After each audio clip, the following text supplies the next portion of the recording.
Welcome into this space, First Communion Youth. This place is often like the kitchen is to your dining room.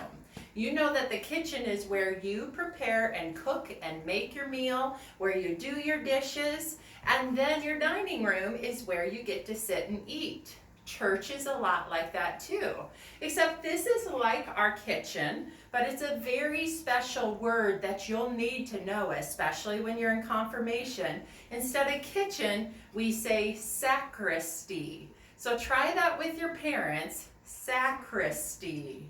The reason you'll need to know that is because over in this space, we put all of our robes, and when you get into confirmation, you will get to be part of the service by being an acolyte. Those are the youth who light the candles, help with the offering, help us with baptism, and you'll get to be back here beforehand, so you'll be told to go to the sacristy. But also in here is where we get the meal ready. So you saw when we practiced with the bread and the wine. So we have the bread, but also we've got another special one. If I was with you in person, you would get to try this. On Christmas and Easter, we use these wafers. And they taste kind of like a thin cracker without much taste. So it's nothing that tastes bad, it just doesn't have a lot of taste, but it's what we use to help us serve communion when we have a lot of people. And then of course you know the bread that we serve from as well. But as we get ready back here, there's a special group of women called the Altar Guild.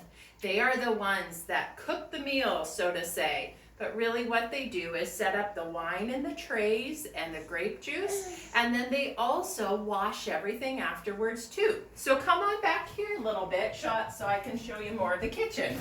Just like your kitchen at home, you have a refrigerator, and inside of here is where we have the bread, the grape juice, everything. So you can see it's just ordinary bread that we talked about, earthly elements that Jesus comes to us in that presence.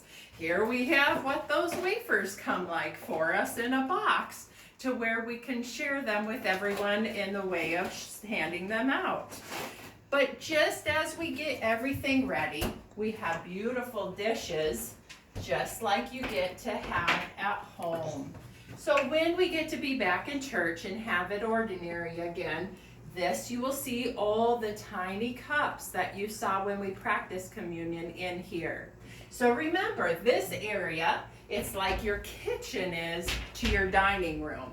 But we're going to, in our next video, head out to where our dining room or altar is at.